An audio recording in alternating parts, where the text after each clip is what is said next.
Welcome to Life Beyond Abortion, the podcast where we delve into the untold stories and experiences surrounding abortion. Stories often missing from everyday conversations, media reports, and even other podcast interviews. I'm your host, Melissa Ohden, the founder and CEO of the Abortion Survivors Network. As the author of You Carried Me, A Daughter's Memoir, and Abortion Survivors Break Their Silence, I've had the privilege of hearing the most powerful stories from some of the most resilient and courageous individuals. These stories and these people have profoundly transformed my life, and I believe they have the power to transform yours as well. Together, we will amplify these voices, share the truths that they illuminate, and challenge our culture to recognize what life is truly like beyond abortion.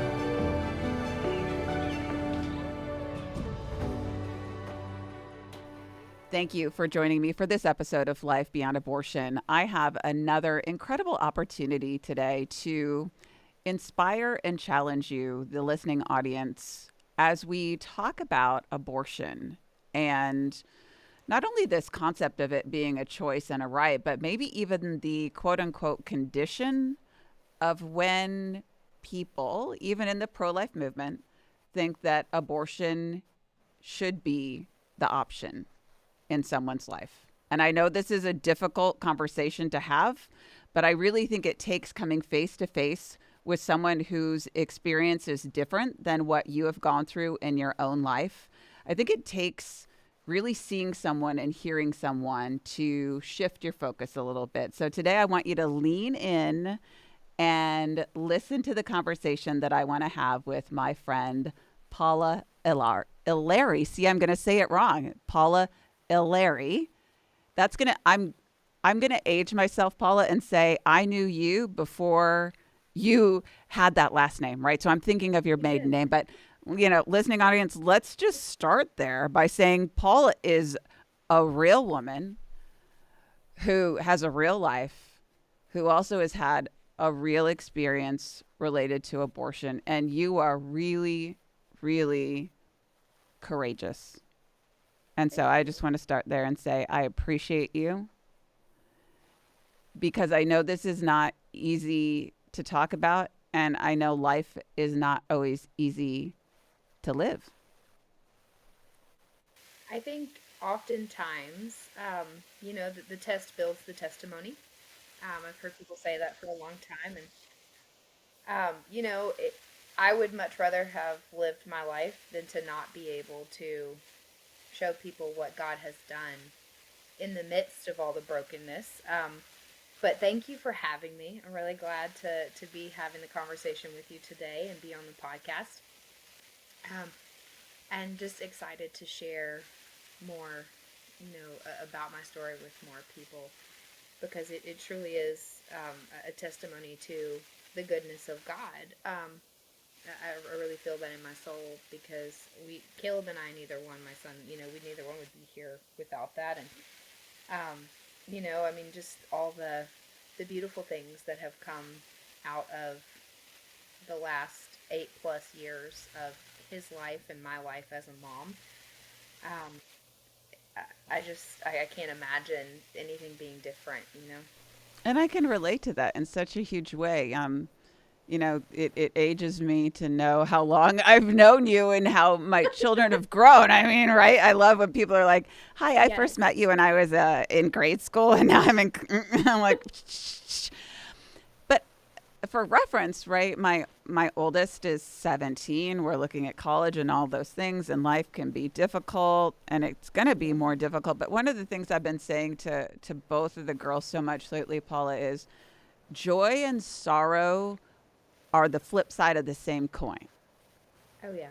And I think we live in a world that still somehow sends that message of like, flip that coin, keep flipping that coin towards the joy. And if the joy and sorrow coexist, you must be doing something wrong, or there's a different option that you should have walked out. Yeah. It's so true. Like, one can't exist without the other. It, if you don't have sorrow, you don't even understand the goodness of joy.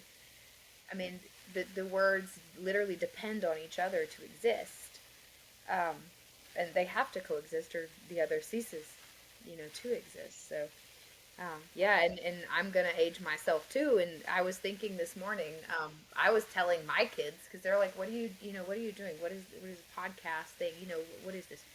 And as I'm telling them, I thought about how long I had known you because we're going through the conversation, and I was like, "It is crazy because I have watched Melissa's kids grow up. Like they are not little bitty, like they were like y'all, okay, when I first met her, and like." I was telling Caleb like she's like known you pretty much your whole life. Like it's just, like, been a long time, and it's crazy when you really think about just how long it has been. Um And it's good stuff and it is good stuff. And I think, Paula, I want people to enter into your life to understand that, and you are one of the most understanding, kind people. And I think people unwittingly say things and sometimes advance policy and all those things without thinking about how what what they're supporting, what they're introducing, the yeah. exceptions that they are outlining are Yeah. real people who are That's absolutely my listening family. and watching. And so, you know, I'm wondering if you just want to start there and let's start walking through your life and Caleb's. Yeah, let's drop the big bomb. So, I was conceived and raped when my mother was raped at knife point. And that was back, it happened in 1991. I was born in 92. And, you know, I spent most of my life, aware of this, but trying to avoid it. I had had a really bad experience with kind of a best friend in upper elementary school who, I mean, she knew, and it's one of those things like you don't want it like thrown at you in the wrong way or used at a really inappropriate time. And there was somebody else who, long story short, was kind of like picking at me and wanting to know why I didn't have a dad and this and that. And she'd never seen my dad. Where was he? Whatever. And my friend was trying to be nice, but kind of just like scream this out in the room, like she doesn't have a dad. Her mom was raped. Whatever. And it was horrible because a bully doesn't stop bullying you because you give them more ammunition to do so. And I just really like clamped down on that and tried to hide it for a very very long time. I mean, like, you know 15 years or more. I had spent hiding it after that, and I'd only ever told one other person after that happened. um, and fast forward to I was 24 and living my life, going about my business, and found myself in a situation where I was gang raped at gunpoint. And um, I mean, just didn't want to live anymore. I didn't feel, didn't understand why God had even allowed me to live through that. I mean, some trauma, you just, as a victim of trauma, you sit with that and you think, why? Like, if God is so loving, it wasn't for me, just why did He allow this to happen? But it was really like, if He was going to let this happen, why not just let me die in the process? Why prolong my suffering? And the answer to that was that He was writing a much bigger story that would, shockingly enough to me, not just help me, but help other people through the life of the baby that I found myself pregnant with a short time later. And really, I think it amazes people when I say this, but when I found out that I was pregnant with that child, I suddenly didn't want to die anymore because I had a reason to get up every day. I had a reason to live and to go on about my business and just keep getting up and going every day. And that child became my joy. We're told all the time, we read in the Word, like children are a blessing, and Caleb is that child's name, and he is about to turn 8 years old. And it is crazy how true that is and how palpable those words became in my life when I not only found out I was pregnant, but had him. And through that process, I went through a horrible, horrible pregnancy, not because of my actual pregnancy, but because of the people that I was dealing with who never once stopped pressuring me to have an abortion. And I will tell you, like, those people were pro-choice, by and large, like pro-abortion. They had no problem with it. Actually tried to convince me to have a late-term abortion, just a few weeks before he was born, full term. And I mean, just it was horrendous to me that they had no idea the person that they were speaking to had also been conceived and raped, because I had been hiding that for a long time. And they were telling me my child would be evil and unlovable and awful, and I just kept thinking to myself, like, but you love me. Like, it's so bizarre. Like, they had no clue. So if I'm not awful and I'm not scary and horrible and out committing crimes, why would my child do that? It's not an automatic thing. We are not our genetics. We're people. And I mean, we're not who we came from. And even if we were, we all came from Adam and Eve. So good luck to all of us, because it's all a root of sin. Like, I mean, it was just bizarre to me in a way that they didn't even understand, because they didn't have the truth of where I had come from.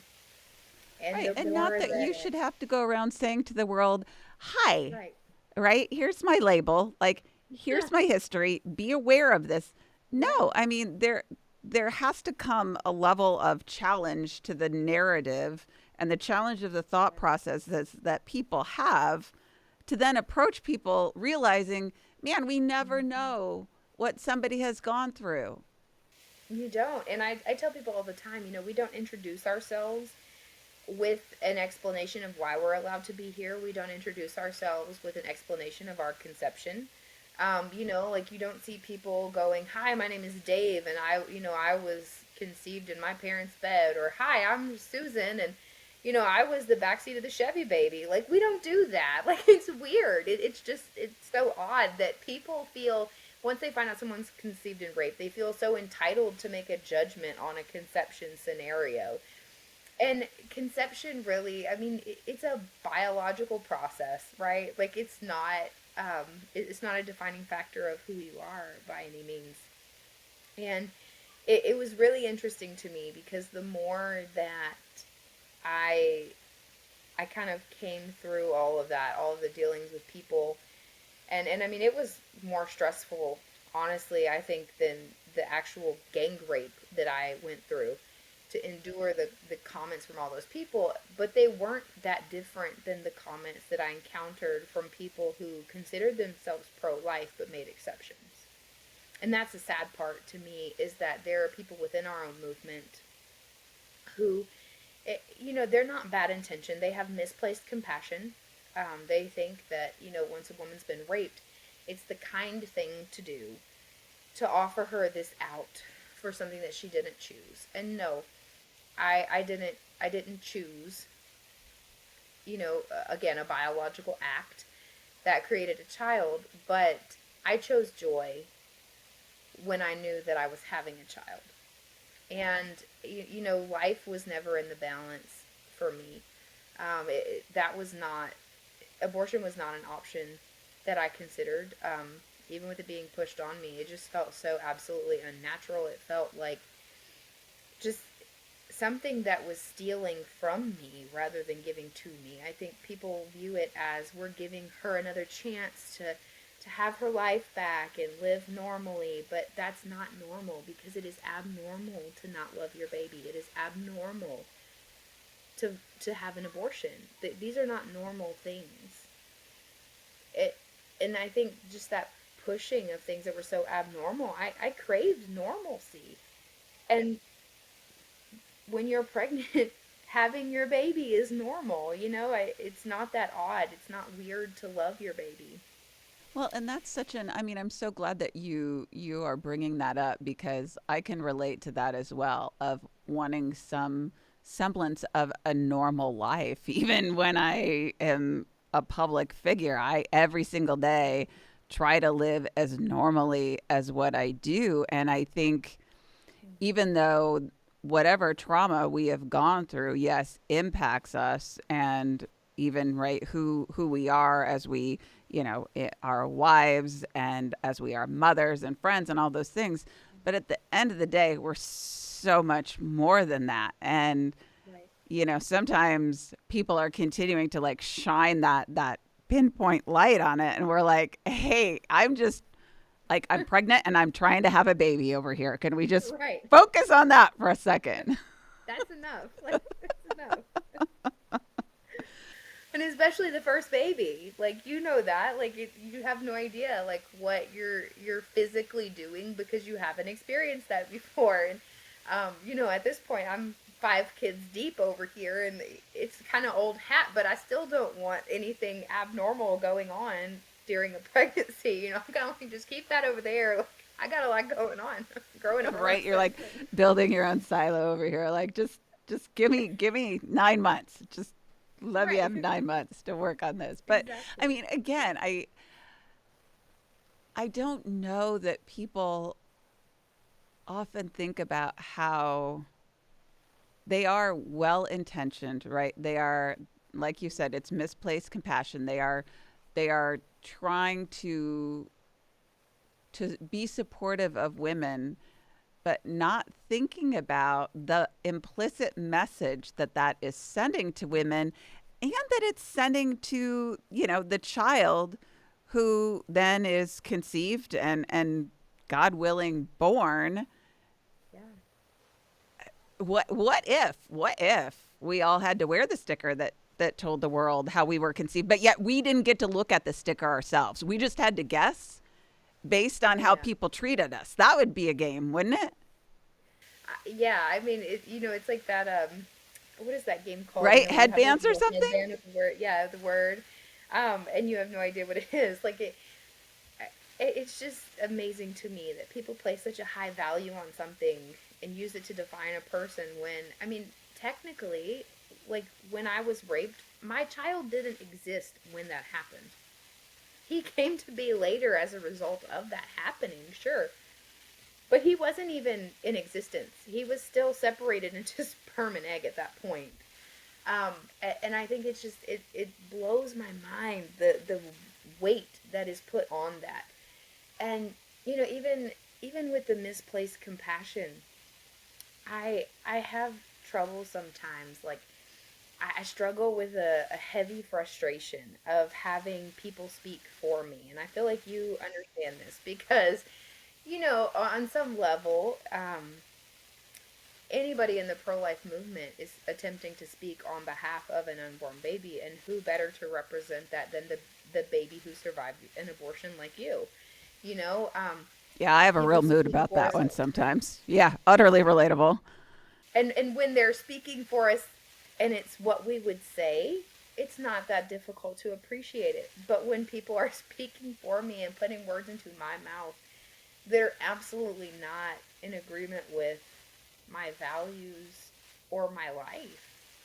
I have a problem with that, and it gets really frustrating to listen to that, like again, even from people in the pro-life movement, rape victims need abortion. No, we don't. And by and large, we reject abortion.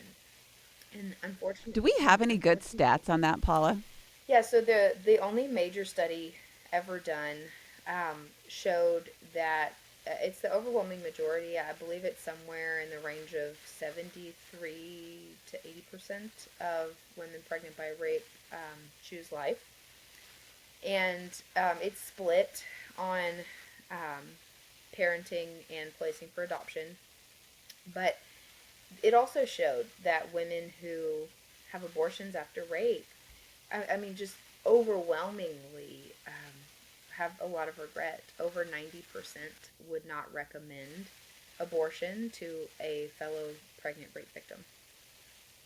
So Which again I think that is speaks volumes. buried, right? Yeah, and it's buried beneath the predominant narrative about abortion and rape. And as much as survivors are these kind of lightning rods in our culture and just deserve to be supported, I mean, just like I want people to look at you and say, man, Paula, I am so sorry for what you've gone through. Mhm. But what a courageous woman you are, and what a courageous woman your mother was. That shouldn't have ever happened to you, right? That's what the world needs to say, and then the world needs to pause and take a collective breath and say, what do you want, Paula, in these circumstances? What Yeah. do you need, right? What can we do to support you? And instead, people don't even ask you the question. They're like, I got it. I got it. I know the answer. I know the Yeah. answer. It's abortion. Yeah, and I think you probably also relate heavily to this too, because I get often the comments of like, "Well, that's you." Like they're treating me as an exception in a different way, as if I need to be another one.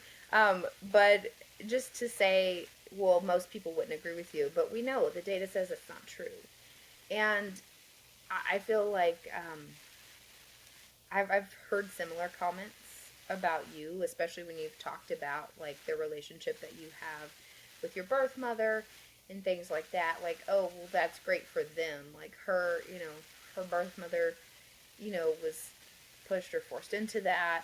That's great for her that she regrets that happening or whatever. But that's not typical, and it actually is.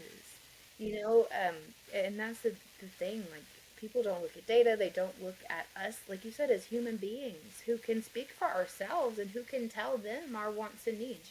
It's not unlike when you have a baby and people come and try to tell you everything to do with the baby, and come and like they don't want to like do something helpful. They just want to kind of take the baby and sit or whatever. It's the assumptive nature of humanity. Yeah. And, I know there's a million ways that you and I could parse this and things that we could talk about, but I wanted to first of all highlight the humanity of the issue and really just kind of challenge our own movement to say, hey, y'all, we can do better. And I don't want that to be condemning to people because I know people are kind of like, oh, crud, right? Like that's sort of me.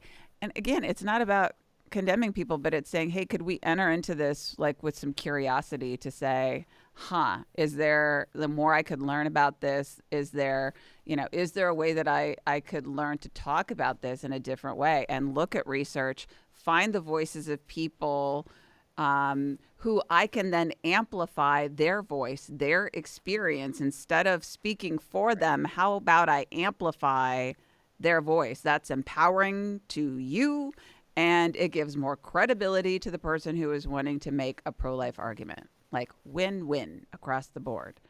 And I know we could talk about the policy aspect, and I don't know if you want to or not. But I want to talk about because the policy issue is probably a whole nother podcast of what, Yeah, I'll come back and we'll do that one right? another time. Principled advocacy and policy. But all of that is related to culture and where we're at. But I truly believe part of the problem is that our culture has not been as touched by the voices and the experiences as they need to be in order to change their mindset and therefore their policy. And so, right, we're playing this like twisted game of, well, we have to have exceptions because it's not right. People aren't like the only way they're going to support this is if there's exceptions. Well, we have to change the culture so they understand why every life, right, has the same dignity and value, all the things. So I know that where we're at in that rub, but I want to talk about the community aspect of things and, really how because people could look at you, Paula, and go, oh man, how did she pull herself up out of the depths of being conceived in rape and conceiving in rape to now being a mom of five, having a face of joy and peace and like so how does that happen? And I think community is a huge part of that. Oh, absolutely. When I was pregnant and kind of dealing with that, um, that's when I first discovered Save the One. And I found the blog because I just went on Google and I was trying to find anybody else really who, was living the life that I was about to be living as a mother from rape and just connect with people because I had a lot of questions. The way that I found out about my own conception, it was not good or healthy. And all I could think at that point was, I don't want to repeat that. So how do I do that right? How do I have that conversation with my child how do I navigate this? Because especially having a boy, that was also different. Because boys need dads. And, I mean, girls do too, but boys, I mean, it's just a different level, right? Like, boys look up to their dads. That is their model for who they are going to become when they're older. I mean, just so much of what they do, they try to mirror their dads, especially when they're little, and it was scary to me. Like, the idea that just, like, I don't have anybody for him to look to. Like, how do I navigate this? Because this isn't just normal single motherhood that I was entering into. I mean, in a sense, sure, like the day to day, but the nitty gritty details of it and those questions of, like, where is my daddy? It was going to have to be handled better than it was handled for me. So I started Googling, found the Save the One blog, and every day I would read stories of other moms just who had, written out their experiences and how they navigated things. And um, it's led by Rebecca Kiesling. I'm gonna go out on a limb and guess. Yes, most of your audience has probably heard of her. Wonderful, and she was conceived in rape herself, so she leads the group. And I had actually tried to contact her during my pregnancy, and my email got lost in her junk folder. She had had a lot of trouble with her email, and the next person that I connected with, like actually tried to talk to and connected with, was actually Abby Johnson. And I don't know that a lot of people know this, but she has talked about it publicly in speeches. And I had a friend sent me like a YouTube video of a speech that she gave where she talked about um, the conception story of the child that her and her husband adopted. Yes, sweet little Jude, and in Jude being conceived in rape. And I was like, oh my goodness, like here's somebody who's talking about this publicly. And I just sent her a quick email. And literally, I was in the hospital having Caleb, I believe, when she emailed me back. And I saw it on my phone. And I just sent her back a picture of my newborn and was like, well, he's here. And so that was fun. And then actually, Rebecca, I want to say Caleb was probably about 3 or 4 weeks old. And I get a call one day from this number, and I didn't know who it was, but I answered it, and very uncharacteristic of me because I'm a big call screener. But I answered the phone, and yeah, now my secret's out. But I answered the phone. Yeah, I'm telling you. And it's Rebecca, and she's like out of breath, and I'm like, what is happening here? And she's like, I'm so sorry, I'm out of breath. I'm running at the airport from gate to gate, and I just wanted to call you because I saw your email. Like, I've been having all this trouble, and I saw it in my junk folder, and it was from a while ago, and I just wanted to call you. Um, so we connected, and that's where I went from just kind of having like a friend in my head from a blog on the internet community to an actual community. And at this point, it's really funny because I have so many people that I'm friends with on Facebook, like from the pro life movement as a whole, but also from people who I connected with who were conceived in rape, that sometimes I forget who all was conceived in rape or became pregnant from rape on my Facebook page. And like, the other day I had one where I saw a lady comment on a news article, and I was like, oh, I forgot that, because again, we don't wear the label on our forehead. We don't actually have it tattooed anywhere yet. So, um, but yeah, so I got the community, and it was really life changing because Caleb was the first person who I ever knew besides my own self who was conceived in rape, my child. And then, got to know Rebecca and got to know lots of other people. And it was really cool. Just whenever a bunch of us have gotten together, I always say it's like the coolest experience because I'm sitting in a room full of people who understand my life in a way that I just can't explain it to other people. And I feel like that's probably relatable to you, like when you guys do your abortion survivor, um, it's like a healing retreat, right? Um, and I can imagine that you would feel much the same way because you just don't understand it until it's happened to you or it's part of your story. And to have that community, it's so important. And it's, if anybody is watching this and you need a community, we have groups on Facebook, and you are welcome to reach out, and I'm happy to get you connected. But it's just so important, and I think it gave me a lot of the practical support that I was looking for of like, well, what has worked for other people that have had these conversations and it hasn't gone, completely awful. Um, what's worked? How do I talk about this with my child? And at this point, I didn't think it would come as soon, but this past year we went from like very vague details to me being begged constantly to share his conception story with him. And Caleb now knows the whole story. He's always been kind of, I say like my future OBGYN, like he's a very like big science nerd and human body nerd. So the science part of it, he's understood for a while. And I mean, I've had 4 babies in the last 4 years, so he's also asked a lot of questions about that anyway. And we had the big discussion this year, and it just really, I saw him grow through that, and it was something I'd always been so concerned about. And having that community then leads into my own family becoming better, and me being able to handle those things, and it's such a blessing. But I'm just going to share this because I'm not proud of myself. I'm proud of how God used that community to work in this situation, and just how He's used, the testimony that Caleb was born with, to work in his life already.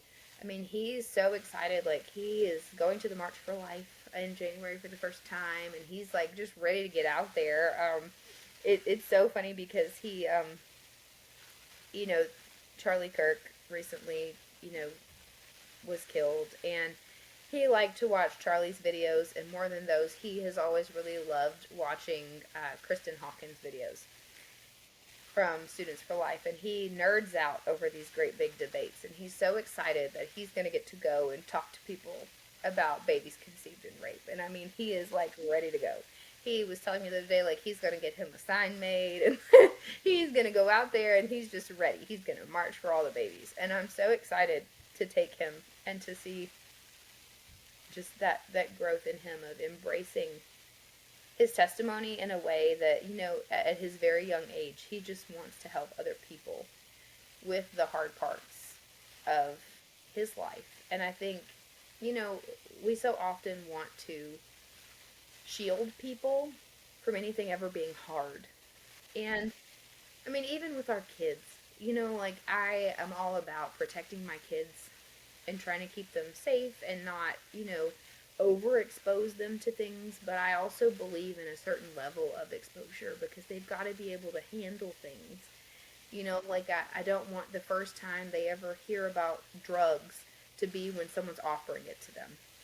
Like, they've got to hear about this from me first, right? And we approach issues pretty much across the board that way in our family. No topic is off limits. We're going to talk about it as age appropriately as possible. But Caleb knows, so much about his own life, but also about the hard things that other people face. I mean, he and I've actually had conversations about you, about lots of people in the pro-life movement. He's watched your podcast before, and he just has such an appreciation for, just all of the stories of people whose lives, yeah, it's humanity, and he loves that. He loves that he's not the only one, that has like kind of a different type of story. And it's funny because like these things are so commonplace in our home that it's not weird. Like, it's not weird that you're an abortion survivor or that we were conceived in rape, because that's just reality. Right. This is real life. This is, Yeah. I mean, And it's this is normal. I mean, people could think like, oh, that's not abnormal. Well, it may not be normal to talk about it the way that we do, but it should be more commonplace. And Yeah. I am so glad that you had the community at Save the One to bounce those ideas off of, Paula. I often tell people some of the most redemptive work we do at ASN is coming alongside the bio moms who have had an abortion that didn't go the way they planned, and coming alongside adoptive parents just like mine who had nobody, right? Nobody to talk to about this, nobody to tell them, hey, it's okay to talk about this. You're actually going to be better in the long term if you do talk about this in an age appropriate way. And I talk to people about this all the time. If if there's a secret in a family, whether it involves like a pregnancy, abortion, whatever, but if there's some sort of secret and we're keeping it a secret, the implicit message we're sending to the people who are directly involved in that story is, right, we're sending them the message, hey, this is so bad. This is so shameful that we don't talk about it. Yeah. And parents that I say that to, they're like, no, no, no, no, no, no, that's not what I want. I know that's not the message that you want to send. So therefore, we need to do something about it Yeah. and do the hard work to heal, to then get educated, to have the hard conversation in an age appropriate way, and keep having the conversation. I don't know what it was like for you, Paula, growing up, but I can tell you that in our survivor population, the story that I hear over and over again is they told me my story and then they said, and we're never going to talk about this again. Don't ask any questions. Oh gosh. Yeah. And it just breeds shame. It breeds so much shame. You know, when I found out, it was really through kind of an argument that had happened between my mother and my grandmother, and it wasn't good, you know, and it was really put toward me in a negative light anyway. But it was kind of one of those things of like, when it was put to me, it was like, yeah, this didn't happen right. Like, you shouldn't be here kind of situation. And I, I know your story as well and how, you found out. And the reality is somebody always knows. It doesn't matter how secretive a family has been, somebody in the family even always knows. And you never want a child to figure out that news in a negative setting or have it come out at a time when no one is prepared to deal with it, Yeah. And I So it's think, just, yeah, when we don't talk about it and then the kid finds out on their own, then they sit in it in silence by and large, and it breeds that further sense of shame or other. And so, yeah, for me, changing our culture, right? The most countercultural thing you've done is, first of all, live. And secondly, then, right, choose life for Caleb and then set him on a path where his identity, right, how he was conceived is just a small part of his identity. And it right. becomes integrated in who he is. That's the most countercultural thing we can do is allow our kids to know their story and support them in being whole and using that in whatever way God calls them to. Absolutely. And that's really what I've tried so hard to do with him. And I could just cry, honestly, thinking about just the fact that he is already so ready to get out there and to use that. Um, and just to do something for someone besides himself.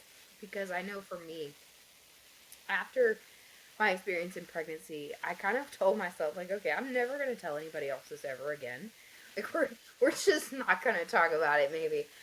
Because I was so afraid that I would encounter those types of attitudes again.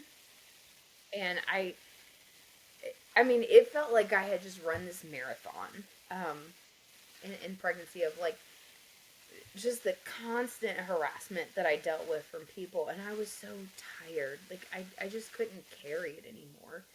Um, and I, I had reached that point, and it's like, okay, we're not talking about it. We're not gonna even go there anymore. And then Rebecca calls me out of the blue, and after that initial call in the airport, she's like, okay, well, I'm gonna call you later. When I get home.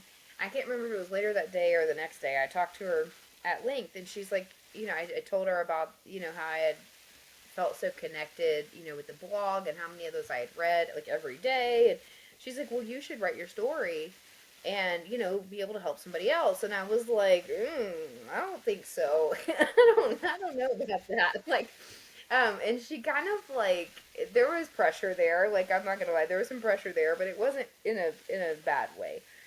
It was kind of like, just think about it. And I think what she knew that I didn't know then is that I needed to do that. Um, and I had always been a writer, anyway.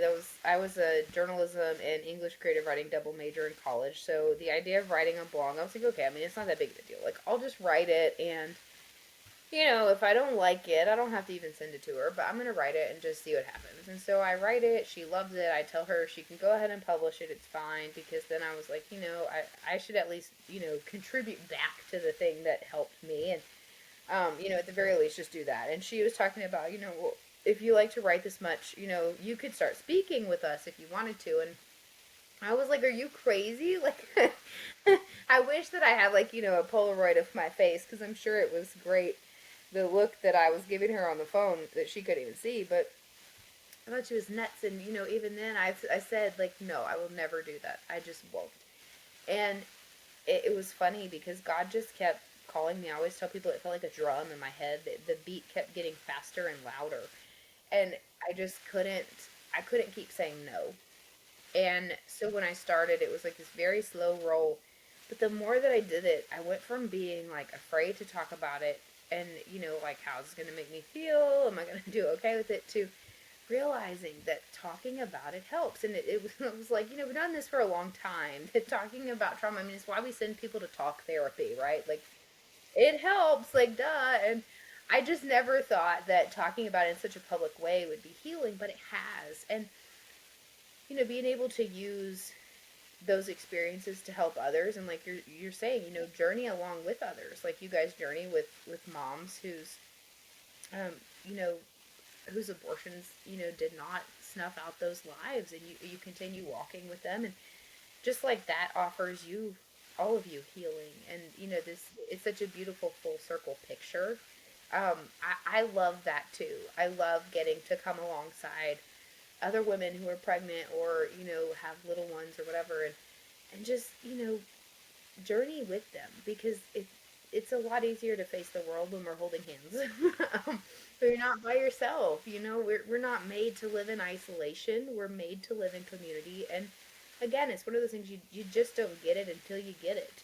Um, and you need people, and doing that has helped me to heal. And Caleb doesn't necessarily have just like a massive wound. Like, he kind of took that information in stride, and I'm thankful, to have had the guidance I had to present it to him in such a way.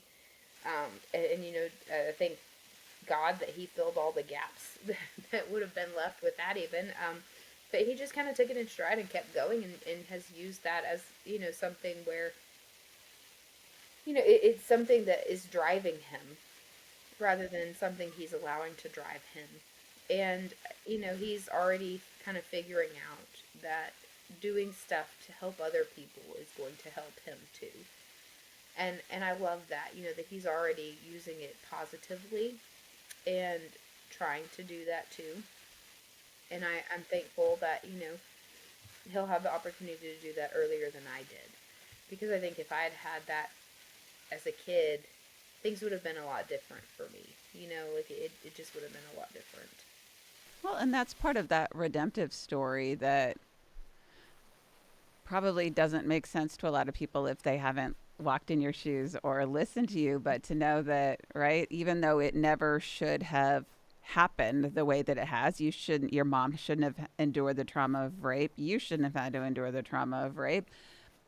The reality is, right, God ultimately has brought about such good that you got to change the course of your family.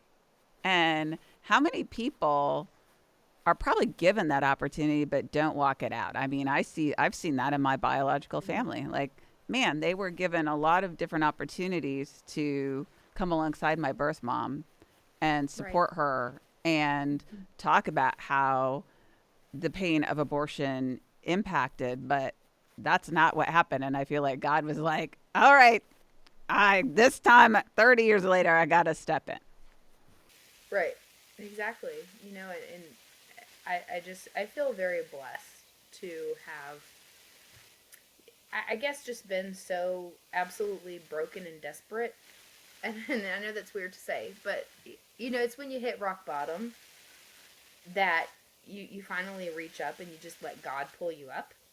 And I feel really thankful to have hit a place where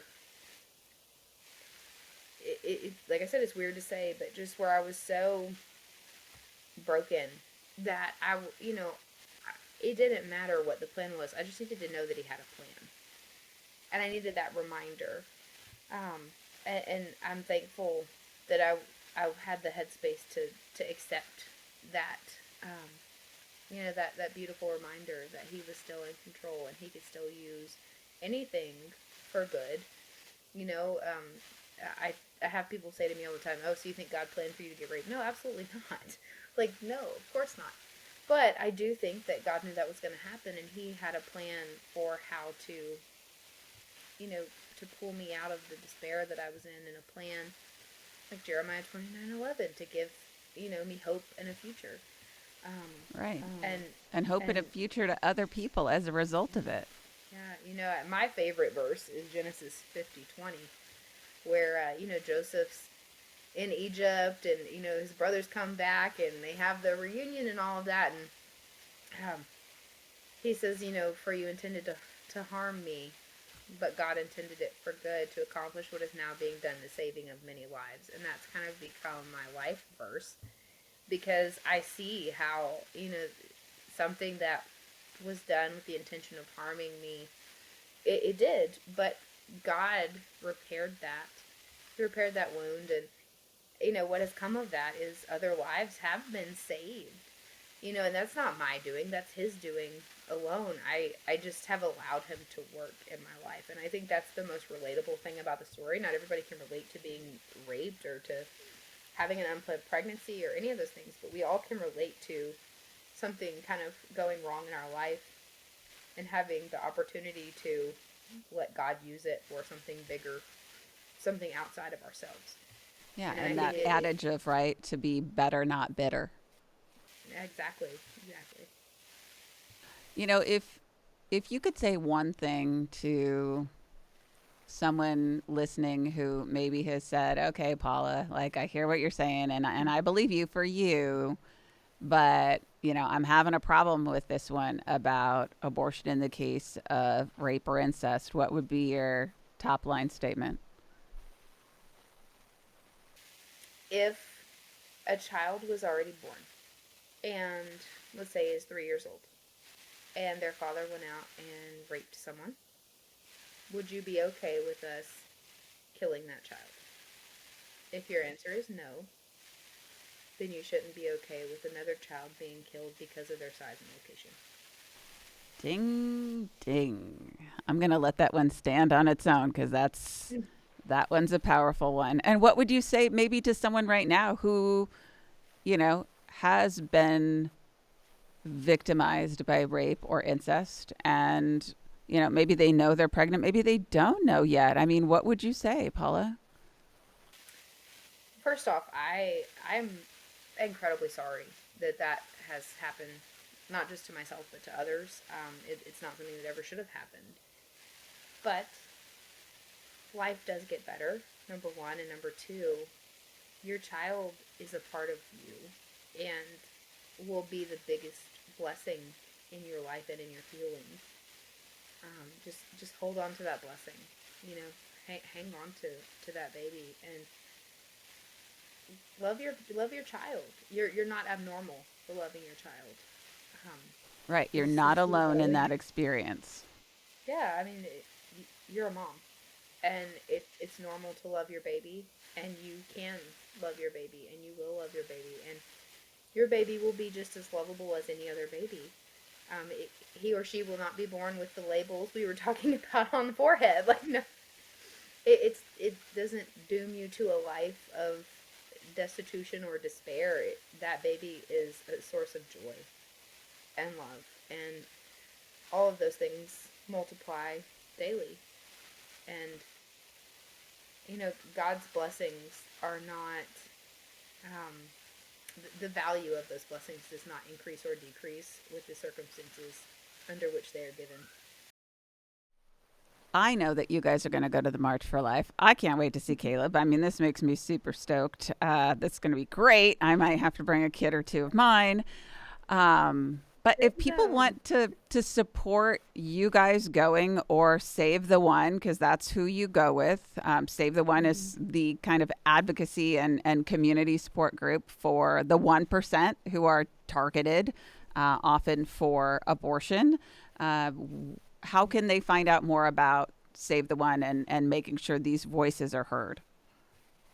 Yeah, so save the one, and it's the numeral one. Um, .com is the website, and on Facebook it's save the one is the page as well. Again, the numeral one. And I am on Facebook. Um, Paula Illari, and my last name is crazy, but it's Illari. And people can find me there. It's Paula Illari, pro life speaker. Is my page. I'm there, and my website is down right now, but hopefully we'll be up and running soon. And I mean, the domain's there; it's just not, been published. But hopefully within the next day or two. So maybe by the time this comes out, it'll be up. But it's just paulaillari.com, and yeah, we're findable. And if anyone needs that community, especially reach out. We'd love to get you connected and just offer you some of the same community and love that the rest of us have already been blessed with. And yeah, I post pictures sometimes, and we'll be at the March for Life, definitely posting pictures from that. And I hope you do bring your girls, Melissa. I I would know love to you won't see even them. recognize them. I swear they're like Well, Ava has adults. always been my spirit animal. Like, Yeah. forever been my spirit animal. I love her so much. And I can't believe how grown up Olivia is now. Like, I just can't believe it. So. Yeah, don't even get me started. I'll send you some photos on the side. Well, again, I just want to thank you for your vulnerability and your courage, right? As we're talking about joy and sorrow being the flip side of the same coin, like courage and vulnerability also are flip sides of the same coin. Sometimes, right, in order to be courageous and understand how much courage we have to be vulnerable. So I thank you for being who you are. Well, thank you so much for having me on the podcast. I mean, it's so good to chat and catch up a little bit, and I'm so excited to see you in January. I hope to see a lot of your listeners there. I hope everyone will turn out big this year. Absolutely. And for you, the listening audience, I hope you take Paula up on that. Go to the March for Life, even if you haven't before. Find Save the One. You will see their signs, trust me, and you want to be a part of what they're doing. This is truth in action and supporting folks whose voices need to be heard in our culture. And, again, as Paula is talking about healing and community and finding support, if you or someone you know has been impacted by rape or incest or a prenatal diagnosis, I want you to know that the community of Save the One is there for you, whether or not you share your story publicly or not. So, like and follow them, get involved, and also help make sure these voices are heard. So go to Save the One, support them showing up so that we can prove to our culture that there is life beyond abortion. Life Beyond Abortion is a podcast presentation of the Herzog Foundation. The views and opinions on the show are those of the host and her guest, and not necessarily those of the Herzog Foundation. You can find out more about Melissa's work at melissaohden.com or by following her on Instagram at melissaohden. Be sure to like and subscribe to the show so that you never miss an episode of Life Beyond Abortion.